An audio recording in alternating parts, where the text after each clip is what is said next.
Okay, now we're going to look at the actual drive system here.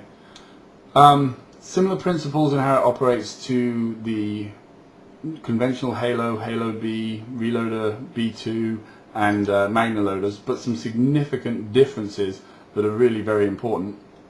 What you see here is both a drive carrier on the bottom, which is similar to the drive cone you've known before, but again different in a few major ways. And what we have on top is what we call a drive extension. Now this is important in a couple of different reasons. One, if the balls are already loaded in the drive carrier on the outside, this central piece will continue to rotate, and these small paddles on it will actually preload to make sure that all of the outside slots are perfectly loaded with balls, so you get the most reliable and consistent feed rate possible. What these paddles will also do is if there is a jam, or you have a strange shaped paintball, or there's something causing a problem, these paddles will be stopped by the jam, but this will continue to rotate, and it will help clear and remove any obstruction or jam or badly loaded paintball out of the way. Now this top piece is also quite important, because if you take a look at this, I'm simply going to snap it off. There you go. This is held in place by the magnets of the clutch system. There's nothing else holding it in place. So those magnets, which is how you configure the clutch system and the clutch force, also help hold it in place to the metal plate of the clutch. So you just snap on, snap off. You reconfigure those magnets to change your clutch force. Now all of these drive components that you see in black are made of Delrin. Very low friction, very high quality Delrin components, which I just dropped on the floor. Okay, now the next pieces you're going to see here.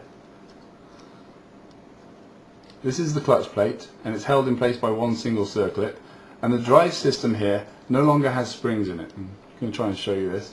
It actually uses the magnets to create the spring force. Now it's actually extremely important that when you put the magnets into the extension that they all face in the same direction. If you're not sure, take them all out, line them all up in one long stack, and then put them back into place. They must all be facing the same direction so they don't interfere with the spring force of the with the magnetic force of the magnetic drive.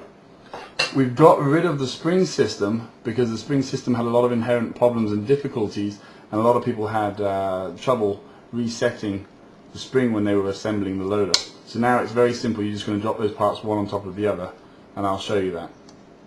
The drive is fully ball raced, and as I take it apart I'll show you that too. Fully ball raced, extremely low friction and Delrin parts. Really does work very nicely. Let me take that one circlip off. Okay, so I took the circlip off, and there is the clutch plate. It is removable.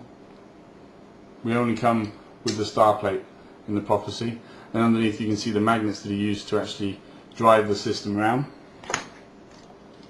Here you can see beautifully ball raced carrier. Two ball races in that carrier, one below, one top, and this also has the drive magnets, which is how we get that nice magnetic force to rotate the carrier. The system has specially designed paddles and grooves to make sure that it picks up the balls as best as it possibly can and brings them around without having any balls ride up and jump out of the carrier. That's why you see that special design. And underneath we also have an encoder set up, which is going to be very important for some of the things we're looking to do in the future, and some extremely advanced technology that we will be getting into. Okay, so that's the carrier, fully ball raced. Okay, and that leaves us with this part of the drive, which is going to be the next video. Okay, so we're back into looking at the drivetrain. You can see the circuit board. On this one, the green area here is the RF system. You have your on-off switch and you have your two buttons. Now this system all holds together by 3 snap tabs. Now if I take them and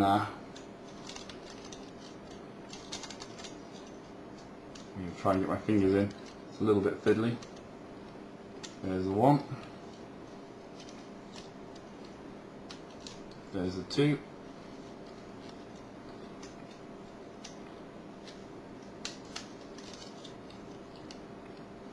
It's easier to put together than it is to take apart with the snaps. But there's the three. Okay, so I take off the polycarbonate clear slide, and I'll show you that first. As the pin, and it will have the bearing in it. Again, fully ball race system, very low friction. Here's the motor. It's a new motor for the Prophecy, very nice motor. Simply slides in and out of place. So that's that component.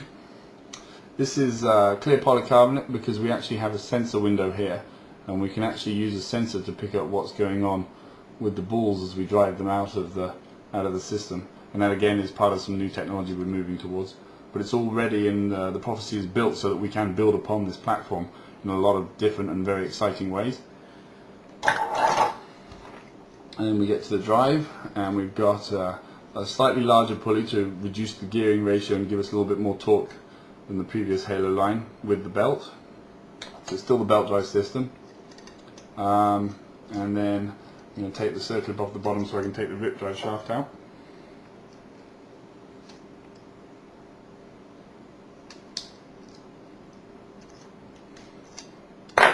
We have a all new rip drive wheel. It's smaller so it doesn't get in the way, and it doesn't get in the way of the buttons when you're disassembling the loader. It's also bi-directional, so you can turn it forwards or backwards very easily. Nice small part, much stronger design, so it's far less likely to break than the previous one. So I just took that off the bottom, and I'm going to take the shaft out. So the shaft comes out, gear, and we have an encoder wheel on the gear. Again, future-proofing it for some very cool stuff we're working towards in the future. And then what we have